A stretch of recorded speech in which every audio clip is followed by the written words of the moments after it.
Bonjour. Déballage du Conquest. Ouais. Alors, on dit pas notre petite phrase habituelle, hein, parce qu'avec le confinement, on espère quand même que tout le monde va bien. Quand même.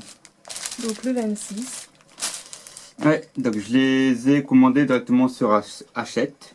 26, 27, 28, 29. Je les ai reçus et il en manque un. Il manque le 28. Donc on le fera par la suite, hein, je les ai contactés.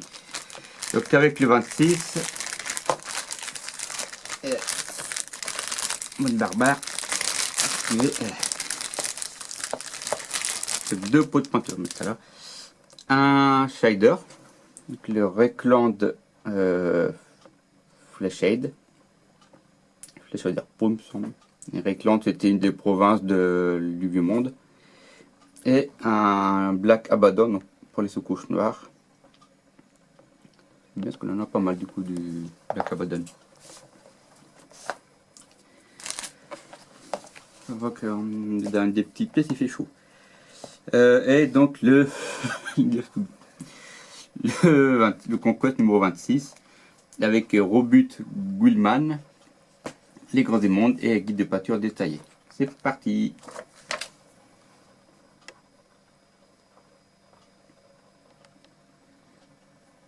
Avec l'âge de l'Imperium, avec les résidus russes, quelques plus épaisses. Des résumés de bataille, un chevalier gris, des Eldar noirs. Ah, sympa l'idée. Ouais, là c'est Abaddon quand il attaquait Cadia. Une de ses grandes batailles qui a fait plusieurs fois. Avec la cicatrix Maledictum. Donc là il a enfin réussi à battre Cadia qui est une planète de la garde impériale qui lui fait des barrages depuis des années, quoi. Donc là, ça a été raconté dans, je sais plus quel bouquin c'était. Il y a une grande campagne où justement Abaddon avait enfin réussi à détruire la planète, quoi. Qui a provoqué justement la cicatrice Maledictum. Donc la nouvelle édition de 40 000 en fait, tout simplement, quoi. Donc la fameuse carte. Voilà, une petite partie, hein, parce qu'on l'a vu beaucoup plus grand au début dans le classeur ou dans le livre de règles. Et donc les grands démons de Nurgle, qui sont les démons majeurs, tout simplement. Je l'avais déjà parlé une fois, avec un des personnages spéciaux qui est ici, hein, un des démons majeurs. Quand même assez gros, il se porte bien le pépère. Alors, ça va, il est pas lourd, c'est du plastique creux à l'intérieur, donc c'est bien. Ça aurait été un vent en métal, parce que les grandes pièces comme ça, c'est souvent en métal. Il aurait fait son petit poids. Grand immonde. Alors, je sais pas s'ils en parleront de celui-là, parce que lui c'est un spécial. Je crois que c'est pas Rotigus, je sais plus du tout, j'ai un doute. C'est pas le Rotigus que j'avais monté moi.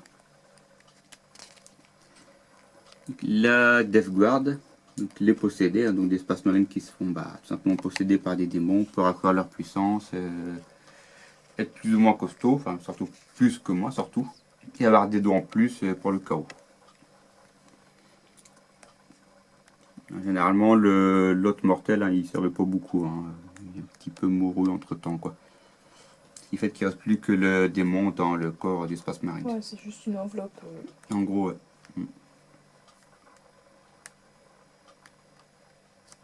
Donc ensuite on arrive sur Robert Guillman, on en avait déjà parlé aussi une fois.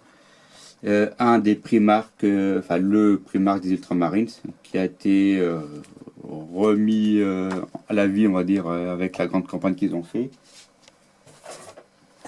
Et voilà à quoi il ressemble. Il s'est perdu la tête. Il a perdu sa tête surtout. Oui, j'ai pas collé sa tête parce qu'en fait il y a une version avec le casque et sans le casque. C'est pour ça. Et en fait ils ont bien fait le Tu l'as système. décapité. Non, il s'est décapité tout seul comme un grand avec son épée en même temps. Hein, il va t'en manier un truc pareil. Toi. Donc en fait il y a une version tête nue et une version tête casquée. Et ce qui est bien pensé c'est qu'on a juste à le poser comme ça. Donc on peut pas les deux versions et mettre. Il a pété une barre du coup. Donc voilà, donc j'ai pas collé non plus sur le socle pour un jour si on veut le peindre. Mm, Oui, mm. parce que vu nos quantités de figurines à peindre. Qui Voilà. ne cesse d'augmenter. Mais on fera l'inventaire, c'est prévu cet été. Enfin, qu'on aurait pu en commencer un peu avec le confinement, mais bon. Donc comparé à un démon majeur, il est quand même assez grand. Ouais. Enfin, le démon majeur est assez grand. Robut est quand même assez haut. Et quand on met un Space Marines à côté, le Space Marines arrive à peu près à la taille, hein, hauteur de torse. Qui est quand même assez grand aussi, lui. J'espère qu'on fait la tête. Ça me rappelle Alice. Il a été dans Alice au Pays des Merveilles, lui, qu'on lui coupe la tête, c'est pour ça. Et je fais un peu d'humour hein, pour faire rire, quoi. Donc, Kevin et son niveau. ouais, mon humour légendaire qui ne fait rire que moi. Donc l'état de service, on combat la grande croisade qui a lieu il y a X siècle, hein, quand l'empereur est encore en vie, qui a démarré pour récupérer comme tous ses enfants les primarques. Les résidus russes, donc la guerre civile, on va dire, entre les chapitres. La purge, alors la purge, ça me parle pas, faut que je me renseigne.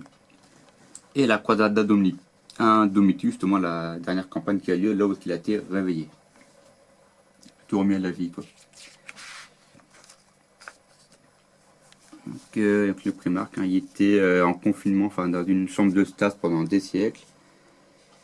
Et ensuite, il a été remis à la vie par un Eldar et par, si je dis pas de bêtises, un Big Boss des Mechanicus, c'est la grande figurine, celui qui a créé aussi tous les Primaris. Donc et là, il est nommé Seigneur Commandeur de l'Imperium. On dit un petit peu le Big Boss, juste en dessous de l'empereur, on va dire, histoire de se la péter. Un autre chapitre, les Blood Angels.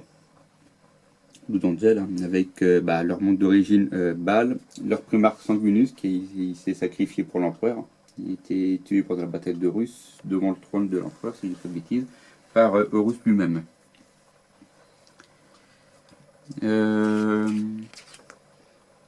Donc les Blood Angels, ils ont un souci, c'est qu'ils ont je crois qu'il y a un truc par rapport au sang, un petit peu genre vampire en fait. S'ils ont trop de sang, ils peuvent rentrer en frénésie et ils sont très durs dans ce cas-là à contrôler. C'est bien pour leur propre chapitre. Je ne sais plus comment ça s'appelle leur souci avec le sang.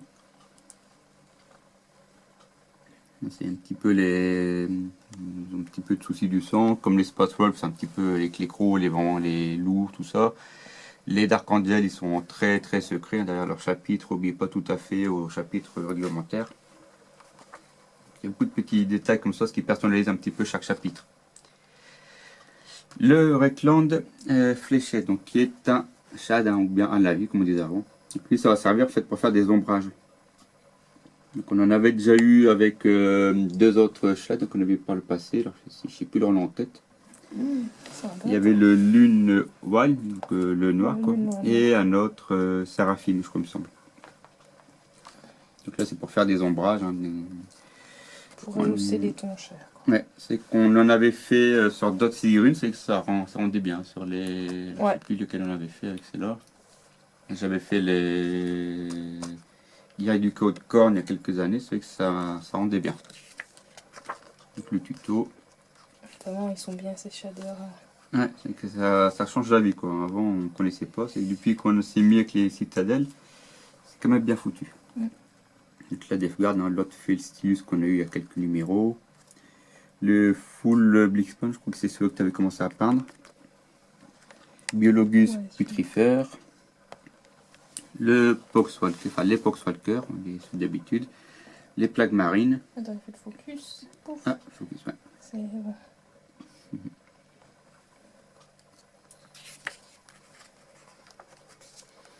Le Miphitic Blightcaller, donc le genre de char, enfin c'est pour un char, le véhicule démoniaque.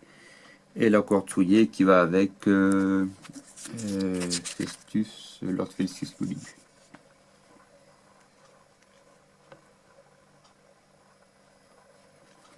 Ensuite on arrive sur les missions. Donc là justement on parlait de Festus, donc c'est la track Festus. Tac tac, je lis vite fait. Comme on dit, la mission ça va être un truc qu'il faudra chercher sûrement le chef de leur équipe et puis la affronter quoi, tout le coup.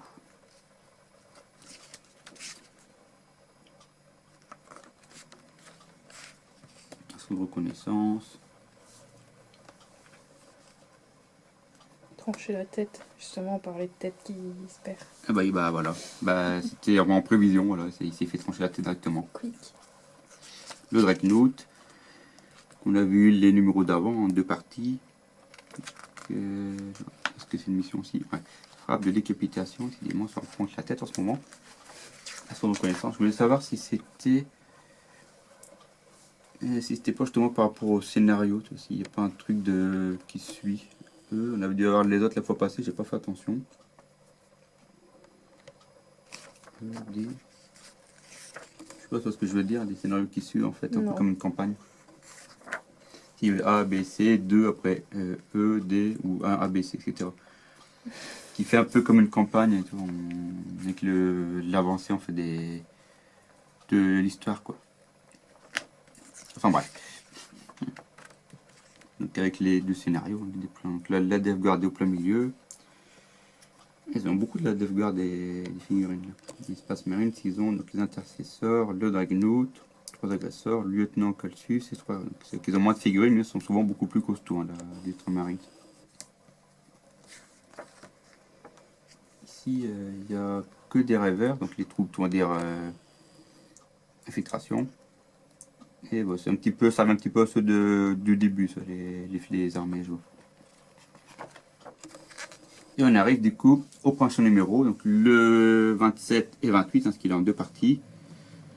Donc c'est la première fois qu'on aura un tank. Donc pour la Death Guard. Donc on aura donc, un petit peu tout sur le Rhino, le guide d'assemblage, une nouvelle mission. Les chars Predator, donc une autre variante de char, le guide de peinture, une mission spéciale. Alors j'ai vu il est en 4 grappes, donc il y en aura 2 par numéro je pense. Donc le 27 j'ai vu c'est le châssis et le 28 à mon avis ça devait être du coup tout l'équipement. Donc voilà pour le numéro 26, un Conquest 26. Ouais. On se retrouve après pour le 27 du coup. Voilà, salut. A tout de suite.